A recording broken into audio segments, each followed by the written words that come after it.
Dito isso, eu queria hoje apresentar o nosso seminário, que quem vai falar é a Liliane, que vai falar sobre Making Scientific Applications Provenance Aware. E a gente vai aprender um pouco sobre proveniência e sobre bancos de dados e como as coisas funcionam. Queria agradecer muito a Liliane, ela é pós-doc nossa e fez o doutorado dela na UFRJ e está aqui com a gente desde setembro? Setembro. Então, é isso. Obrigado pela apresentação. Vamos lá. Ok. Bom dia, pessoal. Obrigada, Lucas. Estou com o microfone já. Como o Lucas falou, essa é a nossa apresentação de hoje. Antes de qualquer coisa, eu queria me apresentar. Eu sou formada em Ciência da Computação pela Rural, mestre e doutora pela COP, UFRJ, o Programa de Engenharia de Sistemas e Computação, mais especificamente. Atuei em alguns projetos de pesquisa da Copetec nos últimos 6 anos e fui desenvolvedora de software, né, tanto na Marinha quanto na Mendelix, que foi o último lugar que eu trabalhei antes de vir para cá. Atualmente eu estou aqui no Centro-Pi, mas eu também sou Junior Assistant do Laboratório Interinstitucional de Astronomia. É uma posição voluntária que garante que eu tenha acesso aos dados do Observatório Vera Rubin, que é um novo telescópio inaugurado no Chile, que promete gerar uma quantidade de dados muito grande e a gente vai ter vários desafios nos próximos anos para fazer o gerenciamento disso. Também colaboro no grupo de pesquisa do meu orientador, que é o UF Science, e sou revisora no DIDAM, nosso journal de banco de dados brasileiro, o mais relevante, e do PJ Computer Science, que é um paper, uma revista internacional da área de computação. E atualmente eu sou membro do comitê de programa do SBBD e coordenadora do Brazilian Science. Eu estou falando essas coisas para convidar vocês, caso vocês queiram enviar trabalhos para o próximo ano, que eu vou estar lá coordenando. E apesar do BRESS ele ser no SBBD, ele não é limitado à área de dados, é Science de modo geral. Enfim, agora vamos à palestra. Assim, eu não costumo fazer agendas nas minhas apresentações, mas a ideia é dar uma ideia introdutória, bem intuitiva do que é proveniência. Os conceitos mais importantes aqui, não são esses únicos, mas o mais importante para a gente seguir nessa apresentação, e também alguns exemplos e o que o meu grupo de pesquisa especificamente tem feito para ajudar na adoção de proveniência. Pensando em proveniência de maneira bastante abstrata, a gente pode pensar, por exemplo, numa pintura. Esse aqui é o Sonho, do Henri Matisse. Ele está numa galeria lá na França. Só que se a gente for pensar na concepção de uma obra de arte, ela não começa ela não é feita de uma vez só. A gente tem várias rodadas de geração, né, da geração da ideia dessa obra de arte. Por sorte, esse quadro específico do Henri Matisse, ele foi fotografado em seus vários estágios. E aí a gente vê que a gente tem alguns estilos artísticos, algumas tendências, alguns traços muito específicos, até a gente chegar no nosso resultado final aqui. Ele começou, né, lá em janeiro de 1940 e termina em setembro, eu acho. E aí, eu estou falando isso porque quando a gente olha no dicionário a ideia de proveniência, ela está sempre conectada à origem de algo, mas na verdade a proveniência científica ela tem a ver com o processo através do qual uma coisa acontece. E agora com definições mais formais, a gente tem a definição do W3C-Prov, que é o nosso padrão oficial de proveniência, que é a proveniência como informação sobre entidades, atividades e agentes envolvidos na geração de um determinado elemento de dados. E essa informação ela é utilizada para a gente fazer avaliações sobre a qualidade dos dados, sobre a confiabilidade e também conseguir monitorar determinadas aplicações. Uma aplicação muito assim clássica de proveniência é em software de auditoria, que a gente precisa saber tudo o que aconteceu dentro de uma determinada execução, quem foi o usuário que fez, através de qual funcionalidade. E a gente tem em cibersegurança também, quando a gente tem muitas máquinas na nuvem executando determinado sistema e a gente faz coleta de proveniência para ter ideia de possíveis ataques, detectar comportamento anômalo, detectar software que está falhando.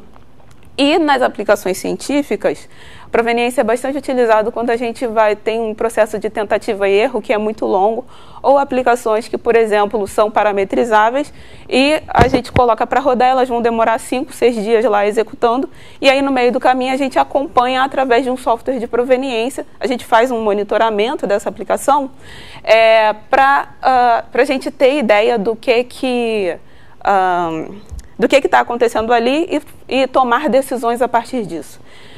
Como eu falei, o W3C Prov é o padrão mais aceito, anteriormente a ele já houveram outros, mas ele foi aceito pela comunidade porque ele passou em 4 desafios de proveniência que tinham a ver com necessidades de representação de dados científicos. O W3C Prov ele oferece para a gente também um grupo de documentos e de ferramentas e representações para a gente ter dados de proveniência. E aí, falando um pouquinho mais... Posso te perguntar? Pode. Você poderia definir o que é proveniência para dados científicos, tipo dados de medida, dados de observação? Suponho que você trabalha com dados de astronomia, alguma coisa assim, né? Como você poderia descrever o que é proveniência nesse caso? O que é proveniência nesse caso? Eu acho que se a gente seguir aqui vai ficar mais claro. Okay. Pode ser? Então, a gente divide em alguns elementos principais, que são agente, entidade e atividade. O agente é um ente externo que faz alguma coisa. Então, é o meu usuário do meu sistema, uma equipe e por aí vai. Quando a gente tem... a gente também tem as entidades, que são dados estáticos. Aí, por exemplo, se eu tenho um software...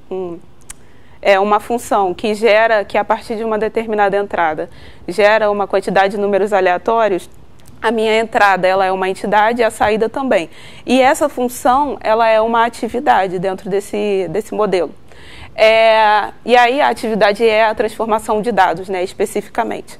Mas mais importante do que esses 3 elementos são as relações que a gente tem entre eles dentro de proveniência. Porque a partir dessas relações a gente consegue construir um grafo do que aconteceu exatamente dentro dentro da minha aplicação, dentro do meu workflow. E aí, um outro conceito bem importante é o conceito de proveniência prospectiva e de retrospectiva. Esses conceitos estão todos conectados, né? Mas a prospectiva, ela captura uma ideia abstrata do meu workflow. E aí, se a gente fosse fazer uma analogia com o banco de dados, seria um modelo conceitual dos meus do meu banco de dados. E a proveniência retrospectiva, ela captura o dado realmente o que aconteceu. É o dado de execução. Então, se eu tiver um solver lá executando, e aí eu tenho parâmetros de entrada e a gente vai ter a saída desse solver, as entradas elas vão entrar na retrospectiva e as saídas também, enquanto a prospectiva ela diz que vão haver entradas e saídas dentro desse solver. Eu sei que talvez ainda esteja um pouco confuso, gente, mas... vamos lá. E aí, essas duas proveniências, essas duas categorias, elas se complementam no sentido que eu faço, na verdade, um modelo de dados que vai me dizer o que eu vou representar, quais são as saídas esperadas dentro da minha aplicação, que eu estou fazendo monitoramento, e a retrospectiva vai preencher esses dados. Se quando eu faço a junção dessas duas coisas, existe algum tipo de discordância, já é um sintoma de que houve algum erro, que pode estar na minha aplicação ou pode estar na minha modelagem de dados, mas aí já é uma coisa que precisa ser investigada. A proveniência ela tem diferentes níveis de granularidade, os dois principais são fina e a granularidade grossa. A granularidade fina ela vai guardar os dados num nível de atributo, nível de elemento ou de tupla, né? A gente chama de elemento tupla ou atributo. E no nível coarse-grained, a gente já vai ter um nível de dataset. Então, são grandes grupos de dados que são inseridos. Isso aqui tem cada uma dessas escolhas tem algum reflexo computacional associado. Em alguns casos, um pode ser custoso ou outro. E aí os custos dependem muito de como é que qual é o nosso objetivo na coleta. E a coleta, ela sempre pode ser online, então eu tenho a minha aplicação que está rodando, E aí, enquanto ela está rodando, eu capturo os dados e mantenho a minha coleta de proveniência e os nossos dados e a aplicação principal que eu estou acompanhando sempre juntas. Elas sempre, uma reflete a outra. E aí, se eu estiver capturando todos os dados, vai ser exatamente igual. Já a coleta, quando a gente faz ela at runtime, significa que a gente permite um certo atraso nisso daqui, e geralmente significa que a gente tem chamadas assíncronas que nos dá um overhead menor, mas permite que a gente, mas também termina tendo um atraso também maior com relação ao dado na minha aplicação e ao dado de proveniência. E pós-mortem é quando a gente só salva a proveniência e acessa a proveniência depois que a aplicação finalizou. E aí agora eu vou tentar dar alguns exemplos para vocês que eu espero que consiga ficar mais claro qual o tipo de dado que eu estou representando aqui. Eu trabalhei em um projeto com o pessoal da Dell EMC, quando eles ainda tinham um escritório lá dentro do Parque Tecnológico da UFRJ. Aí eles trouxeram para a gente um script, que no caso era de Deep Learning, e nesse script eles queriam que a gente acompanhasse os dados de monitoramento, teste e validação de uma rede neural que eles tinham lá dentro. Eu não vou mostrar, né, obviamente. Porém, a gente seguiu trabalhando nisso, o meu grupo de pesquisa seguiu trabalhando nisso, e a gente continuou desenvolvendo coisas novas.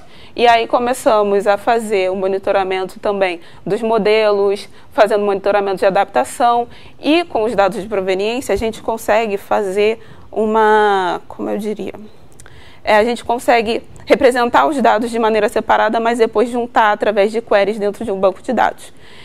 E aqui eu estou mostrando, né, uma grande vantagem do nosso uso do padrão é que a gente consegue colocar esses dados em diferentes ferramentas. Aqui eu fiz um painel no Elasticsearch, que a gente acompanhava a AlexNet sendo executada com 3 otimizadores diferentes, e aí eu conseguia parar, por exemplo, os otimizadores que não estavam indo muito bem, que não estavam me agradando, e aí isso tipo em tempo real, né, acontecendo. Um outro projeto que eu trabalhei foi, e assim, proveniência tem vários objetivos distintos, mas eu tive um projeto com o pessoal da Petrobras que eu trabalhei, que era um workflow para migração reversa no tempo, mas o que interessava a gente era o fato de que a gente tinha muitas rodadas da migração reversa no tempo. Existia um passo de compressão de dados, era uma compressão muito eficiente. No entanto, a quantidade de dados que isso aqui gerava era muito grande. Então, a primeira tarefa de proveniência aqui foi a gente capturar dados que eram estruturais desses arquivos, salvar um registro sobre eles, e aí, posteriormente, caso fosse necessário, ele conseguia reconstruir a partir do banco de dados, e a gente não tinha mais esse custo tão grande de armazenamento desses dados. Esse projeto ele foi bem longo, apesar de estar 2018 a 2022, teve uma pausa no projeto por conta da pandemia. Mas a gente seguiu trabalhando nele, e aí começamos a explorar redes neurais. Aí, na exploração de redes... Oi? Posso só te fazer uma pergunta? Pode falar. Talvez seja uma confusão minha, tá? Quando você está nesse caso anterior, o que é um exemplo? O que você está guardando? Quando você diz o dado de proveniência, o que está sendo guardado? Em que contexto? Então, eu não lembro muito bem aqui nesse caso. Ou um exemplo genérico, se você quiser. Mas então, aqui a gente tinha uma ferramenta que ela conseguia fazer extração de dados também.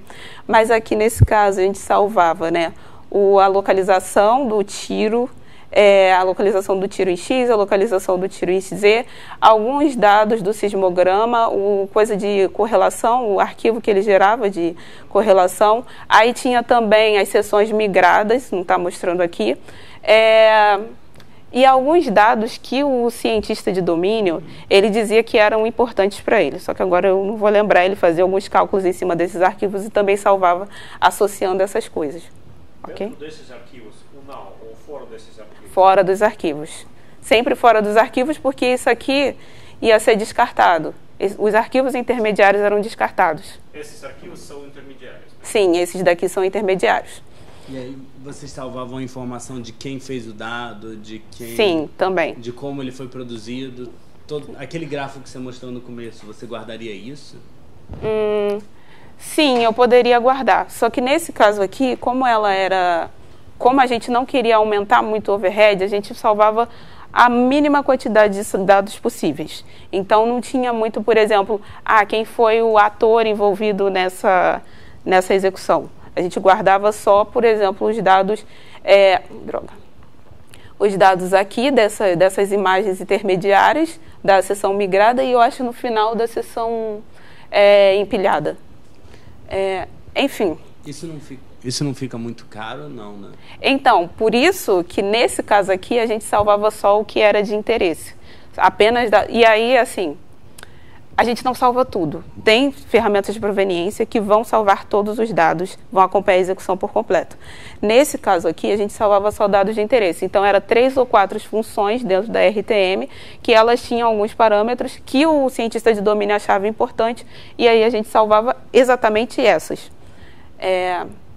Tipo, alguns resultados de processamento desses dados. Isso, só uma parte dos resultados. Mas existem ferramentas que conseguem capturar tudo. Mas para não aumentar o custo computacional, a gente fazia uma captura só daquele ponto que o nosso usuário ele gostaria. Ele queria ver. Esses arquivos aqui geralmente são muito grandes. São. Enfim. Qual o tamanho? Típico terabyte, alguma coisa assim? Não, então, a junção deles dá terabytes. E aí, mas assim, cada um deles deve ter, sei lá, 1 giga por aí, alguma coisa assim. E aí, para a gente fazer transferência desses dados é custoso. Enfim. E aí, a gente seguiu nesse projeto, ele foi longo, e nós começamos a trabalhar com PINs. Aí aqui, o acompanhamento do treinamento de uma PIN, o cientista de domínio desse caso, o que ele queria era as diferentes componentes da loss. E aí a gente salvou no nosso banco. De início, o que ele fazia era salvar um arquivo onde ele tinha tudo isso. Só que assim, ele rodava 400, 500 mil épocas, então num arquivo isso dava muitos registros. Ele começou a pular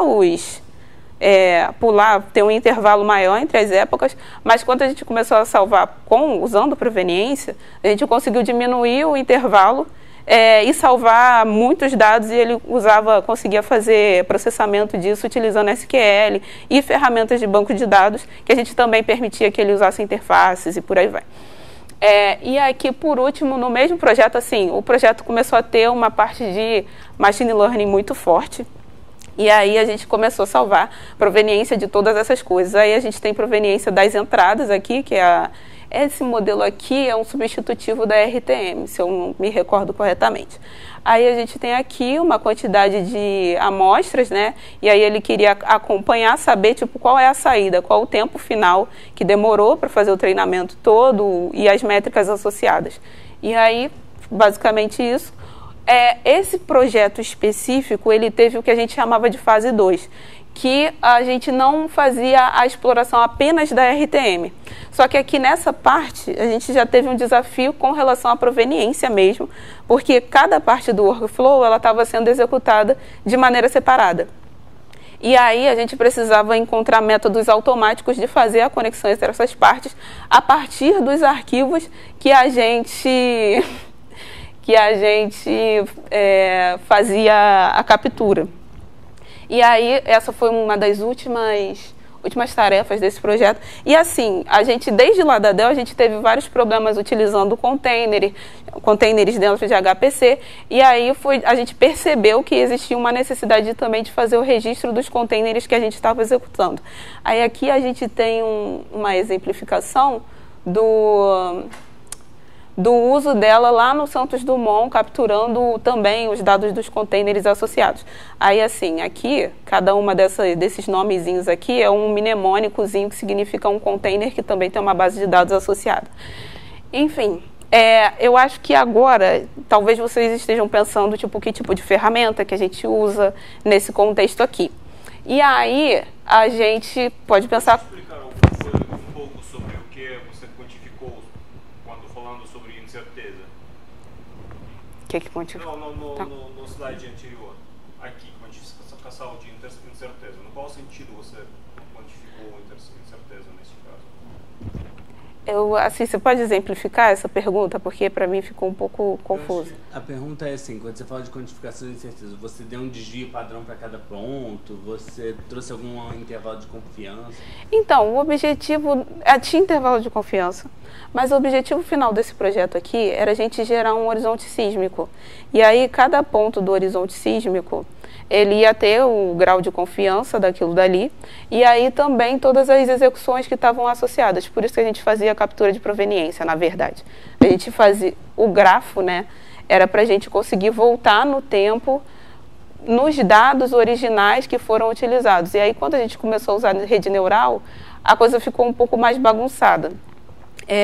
E até por isso que foi necessário fazer essas conexões aqui. A rede neural faz exatamente o que é? A rede neural faz inversal ou faz quantificação de incerteza? Então, a rede neural tinha várias redes neurais. A gente tinha uma que era para fazer a geração do horizonte sísmico, outra que era para fazer, era um modelo substitutivo da RTM mesmo, e a gente tinha uma que fazia a inversão bayesiana. As três, elas se conectavam, a gente tinha entradas e saídas associadas a elas, só que elas se conectavam, tipo, gerando uma grande quantidade de arquivos, cada uma, né, uma quantidade de saídas depois de N rodadas, e aí a gente fazia o consumo dessas saídas em outra rede neural, juntando também com os dados do workflow clássico, porque ele ainda existia de maneira paralela. Tá. Bom, como é que a gente faz a coleta de proveniência, como é que a gente faz a implantação? A gente tem N ferramentas de coleta de proveniência. Entre elas, a gente tem as ferramentas para workflow científico, que são as mais tradicionais. E aí, dentre essas mais tradicionais, talvez se vocês buscarem, o primeiro que vai aparecer é o Pegasus, que ele é bem popular. São ferramentas pagas em alguns casos. A gente tem o Vistreios da NYU, o Kiron e o Saikumo são do meu grupo de pesquisa especificamente, e algumas dessas ferramentas elas são voltadas para nichos específicos, como bioinformática, machine learning,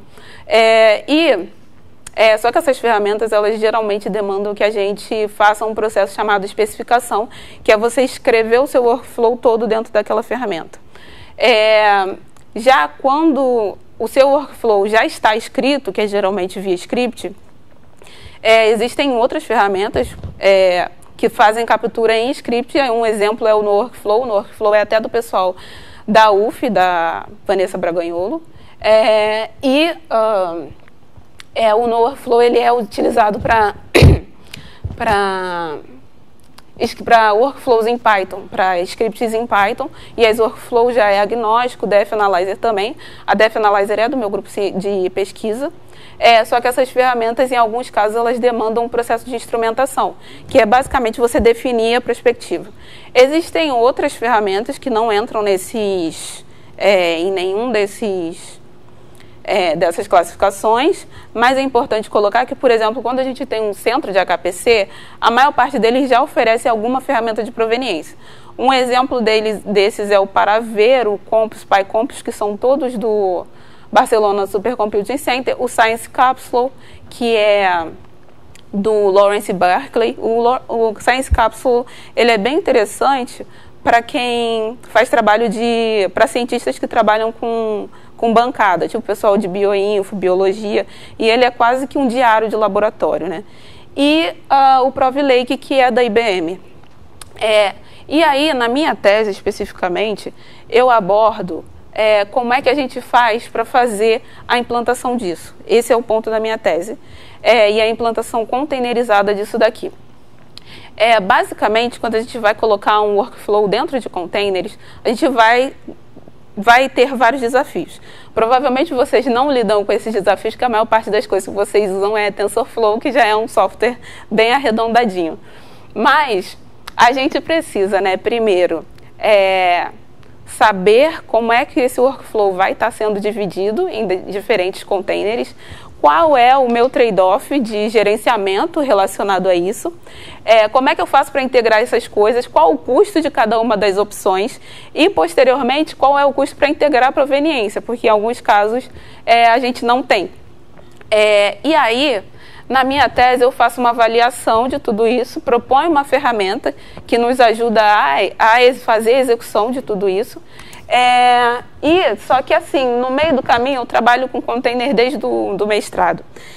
Eu comecei a perceber uma coisa, quando eu estava fazendo a execução containerizada de workflow, desde o meu mestrado, né? Que assim, vamos considerar um ciclo de vida aqui de machine learning. Eu trouxe esse porque eu acho que vai ser mais fácil para vocês entenderem.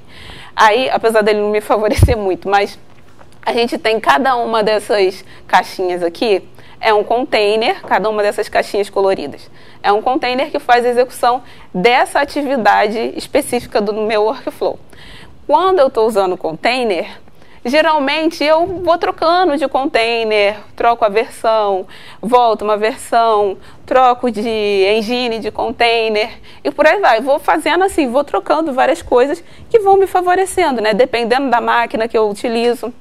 Só que uma coisa que eu reparei é que às vezes o container ele traz um comportamento diferente para a aplicação. Apesar da promessa principal dos containers ser isolado, consistente e tal, mas ele traz um comportamento um pouquinho diferente e eu acho, no caso de vocês isso não é tão visível, mas existem casos em que ele vai alterar a minha execução, o comportamento do meu software. Além disso, quando a gente está no contexto de HPC, a gente não pode considerar que o container ele vai estar sempre disponível. É bem comum que entre diferentes clusters a gente tenha que refazer a imagem de container. E aí, para refazer a imagem de container, a gente vai usar, pensando em Docker especificamente, a gente vai usar Docker Files. Só que esse tipo de fonte de dado, ele não nos assegura que a mesma imagem vai ser criada novamente. Aquilo pode resultar, se eu executo hoje e executo amanhã o mesmo Dockerfile, ele pode me trazer imagens diferentes. Só que quando a gente pensa em reproducibilidade, isso é um absurdo, a gente precisa ter a mesma imagem, né? E aí o que acontece é que quando a gente termina e a gente entrega, por exemplo, para alguém meus artefatos de software, a gente vai ter o workflow, os seus scripts associados, os algoritmos, os modelos, tudo, e os containers completamente soltos, e eu preciso descobrir uma maneira de reconectar isso. Tem alguns casos em que é óbvio, outros não. E aí, na minha tese, uma das contribuições é um modelo de dados que ele é provenance aware. E aí ele considera, por exemplo, caso a imagem quebre, eu tenho um artefato gravado dentro do meu banco de proveniência que ele vai representar essa imagem de maneira exata. Essa representação ela se dá através dos dados da OCI, que na verdade é um padrão para a implementação de containers. Aí eles liberam, a Docker liberou a própria runtime deles e um grupo de anotações para que entre as ferramentas de container elas consigam conversar e converter. E aí eu peguei todos esses dados e transformei isso num modelo a partir das relações do dado 3C. Essa representação aqui não é aquela lá do começo, né? Mas eu mantive as cores para vocês conseguirem se guiar, de que basicamente aqui essa representação é do ProvDM, que faz parte do W3C Prov, e aí a gente consegue representar, voltando para o modelo, representar as imagens de container, cada camada de imagem de container, se for uma imagem Docker. Se a gente fizer uma conversão, isso também continua sendo rastreável. Além disso, a gente consegue fazer a ideia de execução, de como é que eu faço a execução dessas imagens de container em diferentes atividades.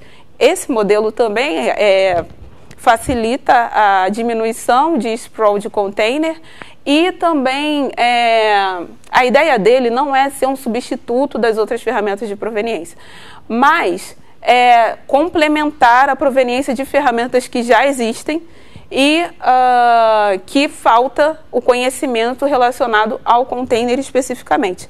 E aí, como eu fiz para HPC, eu também considerei dados que são relacionados à estrutura do ambiente HPC. E aí, esse modelo, eu implementei ele na Prove Deploy, que é uma ferramenta que eu mesma construí, que é para containerização para implantação de workflows containerizados em diferentes composições. Então, ela respeita isso, mas também guarda o traço relacionado aos containers. E a Prove Deploy, quando eu vou fazendo o detalhe falando sobre ela parece um sistema de workflow, mas ela não é intrusiva, ela não tenta controlar a aplicação, ela não muda o workflow do usuário. Então, ela tem um baixo custo, eu acho que é 3%, 3% de overhead no máximo, no pior caso. Enfim, é isso. E aí, só para apresentar para vocês um pouquinho dos dados do que eu estou falando, essa é uma rede neural, aquela mesma que eu mostrei lá atrás, e aí a gente tem aqui os dados do modelo e a conexão com os dados que já está sendo capturada por uma ferramenta de proveniência. Nesse caso aqui é Def Analyzer. Fica bem mais fácil sempre se a gente segue o W3C. Como proveniência, né, é um grafo, a gente consegue ir estendendo ele de maneira infinita. Então, foi basicamente a partir dessa propriedade que eu me baseei. Aí aqui é a mesma representação, só que utilizando a representação canônica do W3C, e uma representação em grafo para mostrar que a gente consegue trafegar entre ferramentas, dado que a gente segue o padrão e a gente tem essa estrutura, né, de grafo sempre de maneira consistente. E aí, a minha tese especificamente, ela sempre tratou de como eu faço isso para um ambiente HPC, que geralmente é um ambiente só. Para múltiplos ambientes na nuvem, eu trabalho com o Wesley no AcoFlow. Aco é caixa em tupi. Eu trabalho no AcoFlow com o Wesley, que ele é baseado em Kubernetes, e a ideia dele é permitir a execução e a implantação de aplicações, de workflows em diferentes ambientes containerizados. E aí, o que o AcoFlow faz é ser um middleware que ele atua meio que controlando o Kubernetes e nos livrando do vendor lock-in. Bom, o AcoFlow ele já foi implantado, ele funciona com Docker e Singularity. O fato dele funcionar em Docker é bem importante, que 90% do que a gente tem de container é Docker ou baseado em Docker. Ali eu coloquei o QR Code do GitHub do AcoFlow para vocês fazerem para vocês escanearem, para mandarem uma estrelinha lá no repositório, porque a gente está tentando subir no ranking de E-Science. No Brasil a gente já é o primeiro, mas a gente quer subir no ranking de E-Science mundial. Mas enfim, o AcoFlow ele tem proveniência já nativamente para fazer monitoramento das atividades do workflow. E ele permite, né, visualização em grafo e tal. Eu acho que tem uma coisa que eu não falei, que eu acho que talvez tenha ficado a dúvida para vocês do porquê que TensorBoard, SAR e outras coisas de perfilagem, por exemplo, elas não são consideradas como proveniência, eu não considerei. É porque a partir dos dados deles, a gente não consegue fazer o caminho de derivação. A gente não consegue montar um grafo a partir dos dados dessas ferramentas. Ou a gente teria que ficar enxertando coisa, fazer várias alterações no modelo de dados deles para que fizesse isso. Mas como eles não fazem isso naturalmente, e nem com bastante esforço, a gente não considera tendo proveniência. O trabalho do Wesley ele é bem interessante. A gente usa nuvens computacionais para isso daqui, mas ele já foi implantado lá no Santos Dumont. Essa semana vai estar implantado no Plafrim. O pessoal do LNCC mostrou um super interesse, o pessoal do INRIA também. Enfim, e até agora eu acho que eu falei muito desses dois trabalhos sobre a infraestrutura por trás que vai rodar e capturar a proveniência. Porém, a gente tem softwares que fazem isso voltados diretamente para a proveniência. Um dos softwares mais assim centrais nossos é a Def Analyzer, que ela basicamente faz a captura de proveniência em aplicações de CSE, e aí entra essa questão do dado de interesse. Como eu não quero capturar tudo, eu quero ver, no caso da Def Analyzer, um gargalo específico dentro do meu workflow. Eu quero ver, por exemplo, como que uma determinada função está se comportando ao longo do tempo, se ela está convergindo e por aí vai. E aí o que eu faço com a DF Analyzer é um processo de instrumentação. A DF Analyzer, ela é independente, ela funciona para qualquer framework porque ela é um serviço. Então ela recebe chamadas web e guarda os dados de proveniência, mas ela tem algumas bibliotecas, como a DFA-CPP e a DFA-Python, que vão ajudar a gente no processo de instrumentação. Porém, a DF Analyzer ela é bem ampla no sentido do que ela pode capturar. E para ajudar nisso, existem outros trabalhos. A DF Analyzer foi feita pelo Vitor Silva, que ele também foi formado lá no PEST, no meu grupo de pesquisa. Mas, enfim, a gente tem algumas especificações. Eu vou falar só do que eu acho que pode interessar a vocês aqui. A primeira é a DLProv. A DLProv faz o acompanhamento de workflows de Deep Learning do início até o fim. Então, é desde a preparação dos dados até o passo de inferência lá no final, quando o seu modelo já está funcionando. A DF Analyzer, a DLProv, ela tem algumas bibliotecas que são especializações, e aí para tipos de rede específica. A Keras-Prov, por exemplo, você manda um dicionário em Python dentro da sua aplicação, dentro do seu código, e aí ela consegue salvar tudo que você quer, todas as métricas que você quer, as fases da rede que você quer, se você quiser salvar a topologia da rede também. Esse trabalho ele contou com colaboração do pessoal da Universidade de Southampton e do INRIA também. E, como eu falei, a DLProv ela tem algumas especificações, uma delas é a PIMProv. A PIMProv é resultado do trabalho conjunto meu, da Débora e do Lincoln. Sobre pins, a gente trabalhou fazendo meio que um review de pins, sobre todas as pins que existiam, né, até 2022, na verdade, que foi quando o Lincoln defendeu. E a gente começou a ver coisas muito em comum. Quando a gente modela a proveniência por muito tempo, para determinadas aplicações, a gente começa a ver coisas em comum. E aí o Lincoln foi e fez a PIMProv, que basicamente consegue capturar algumas funções lá específicas de PIN, que vocês devem saber melhor que eu. E aí ele guarda isso no nosso banco de proveniência e o usuário ele não vai ter muito trabalho, né? Mais uma vez, acho que é só um dicionário que a pessoa tem que inserir lá e ela vai e consegue capturar tudo. Um último trabalho que eu queria falar, que já foge um pouquinho, é o trabalho do Marcelo, que eu comecei a trabalhar com ele esse ano. E o que o Marcelo faz é capturar proveniência em ambiente serverless. Ambiente serverless, função lambda, fog computing de modo geral, assim como diz o nome, é um ambiente muito difícil de você saber o que está acontecendo ali dentro. E aí, o Marcelo, na tese dele, ele propõe o Denethor como uma forma de você fazer a captura de proveniência, e aí você usa o Denethor como se fosse o seu perfilador lá do que está acontecendo dentro do seu workflow. Enfim, eu queria agradecer. Antes de... Assim, eu acho que algumas coisas podem ter ficado confusas, reconheço isso. Estou olhando a cara do Márcio aqui o tempo todo. Mas, enfim, eu queria só mostrar para vocês que proveniência existe. A gente tem inúmeros desafios ainda, porque ainda é um tema incipiente que nasce, eu acho, nos anos 2000. Mas a gente tem avançado bastante e esses avanços também se dão pelo fato de que a gente se pareia muito com problemas reais do mundo real.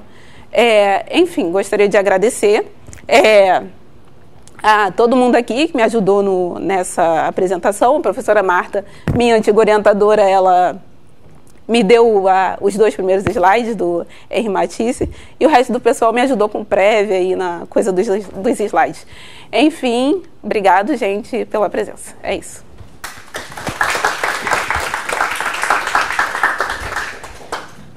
Obrigado, Liane, pela apresentação. É muito interessante a gente aprender um pouco de proveniência. Eu queria abrir para perguntas. Se alguém tiver pergunta, só levantar a mão e eu levo o microfone.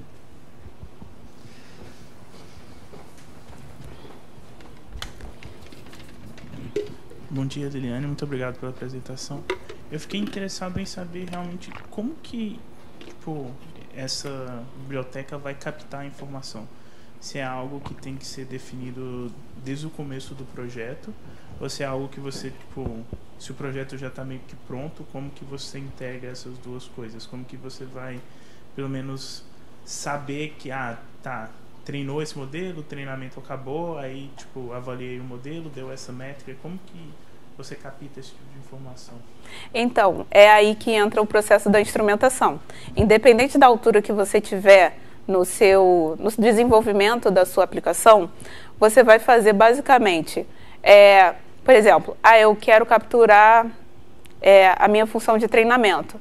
Aí você vai anotar isso dentro do seu código mesmo, você pode anotar dentro do seu código, e aí aquela anotação vai mandar uma chamada, um JSON REST, por exemplo, para Def Analyzer. Deu para entender?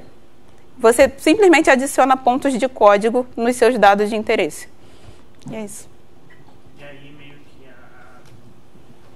que a biblioteca vai, tipo, controlar todo esse acesso de informação. Sim, ela vai salvar. A Def Analyzer, ela tem a vantagem de ser assíncrona. Então, ela não vai atrapalhar muito a sua execução. Você só vai adicionar lá aquele pedaço de código que diz que é para mandar dados para a Def Analyzer. E aí a Def Analyzer recebe esses dados e você acessa posteriormente. Ou durante a execução também. Tem mais perguntas? Obrigado pelo seminário. Muito interessante. Uma pergunta... você comentou sobre nesse pipeline de provenance para machine learning que tinha uma aplicação que você conseguia parar um otimizador quando ele não estava indo muito bem, esse tipo de coisa. E em aplicações que você usa container e tal, você consegue fazer um monitoramento online do que está acontecendo e fazer essas como posso dizer, as intervenções em... Sim, você consegue. É tranquilo de fazer isso. Mas tem ferramentas... a ferramenta, o DLProv faz isso? Que vocês então, a DLProv... não, mas se juntar, por exemplo, a DLProv e a Prov Deploy, elas conseguem conversar e fazer isso. Entendi. Né? E aí outra pergunta era sobre também nessa coisa de machine learning. Imagino que você vai fazendo muitos experimentos, você vai capturando todos esses dados de proveniência dos treinamentos e tal.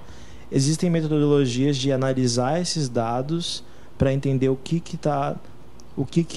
afetou de maneira diferente os seus resultados, ou é uma coisa mais tipo você vai olhar no olho quais coisas afetaram mais o treinamento, ou se tem já tipo métodos de analisar esses dados de proveniência? Porque, sim, existe, mas essa parte analítica a gente precisa de conhecimento de domínio. Porque, assim, pode ter uma mudança muito grande nos dados e pode ser um erro de hardware, por exemplo. Sim. Então, assim, quem modela a proveniência não tem como dizer isso. Mas, por exemplo, se você tem N modelos lá que estão sendo executados e você está com isso tudo dentro do seu banco de proveniência, você consegue fazer queries em cima deles e saber qual a diferença entre eles, de maneira bem simples. Tá. Obrigado. Mais perguntas? Eu vou fazer uma e eu vou olhar para um aluno aleatório sem nenhum motivo, mas vamos assumir que a gente tem um projeto que gerou muitos dados.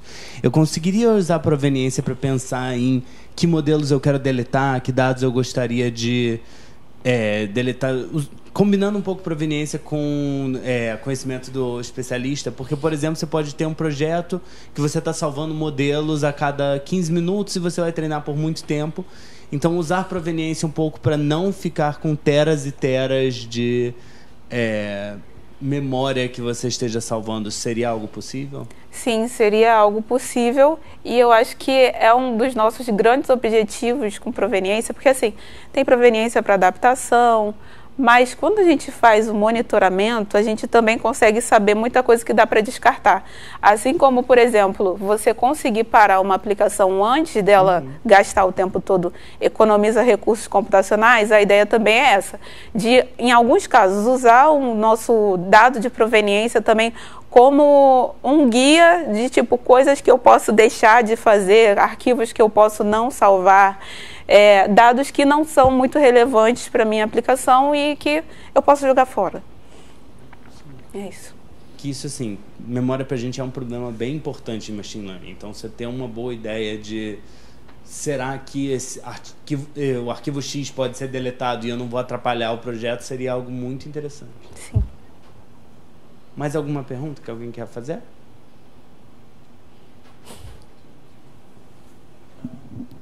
Eu queria saber se existe algum estudo sobre a aplicação desse tipo de processo, tipo, o quanto você ganha aplicando esse tipo de processo. Se é algo que as pessoas já começaram, já avaliam, ou se ainda é meio que...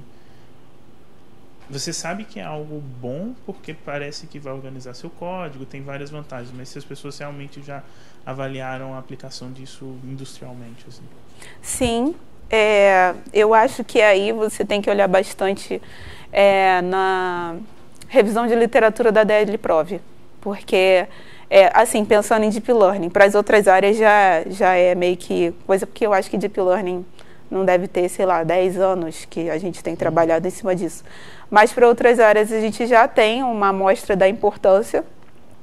Para a parte de Deep Learning especificamente, talvez dar uma olhada na base teórica da DLProv vai te ajudar para você ver que, tipo, é uma coisa super importante, ajuda pra caramba. A DLProv não é a única ferramenta nesse sentido.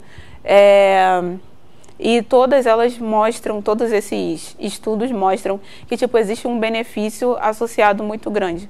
No sentido de confiabilidade também, para saber o que cada modelo fez.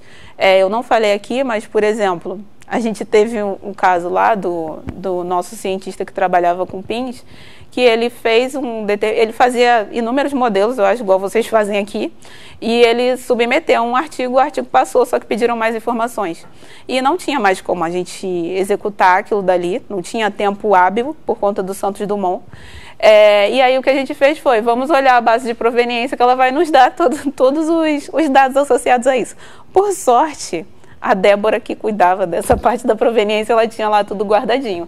E aí ela conseguiu dar, tipo, a topologia da rede, os hiperparâmetros, tudo associado, né, os modelos intermediários, otimizador e por aí vai, tudo associado àquela PIN específica que ele tinha executado.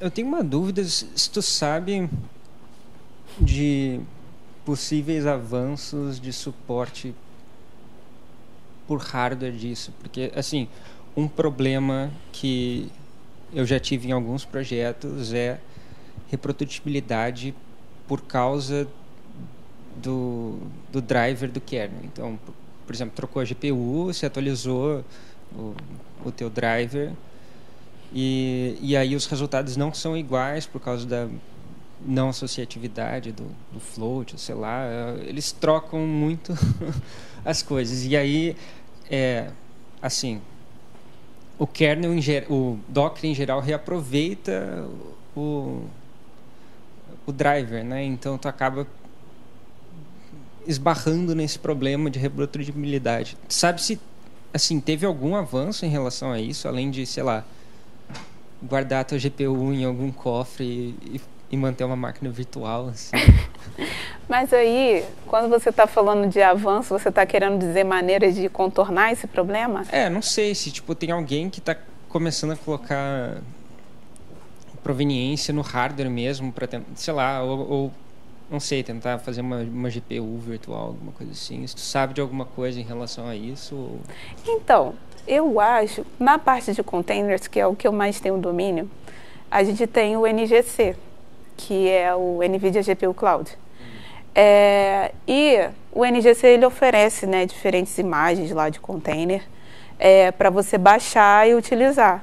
existem vários tipos diferentes lá de imagem. Tem imagem para desenvolvimento e imagem que é para execução, para inferência. E aí você usa aquilo dali, mas, assim, eu acho difícil a gente resolver esses problemas de hardware, porque, na verdade, não existe muito interesse. Porque, por exemplo, o que a NVIDIA faz muito, por exemplo, obsolescência programada. Então, existe uma intencionalidade nesses problemas.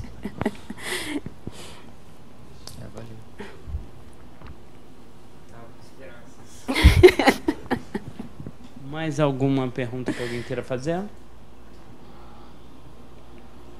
Se não, eu queria agradecer a Liliane mais uma vez pela apresentação.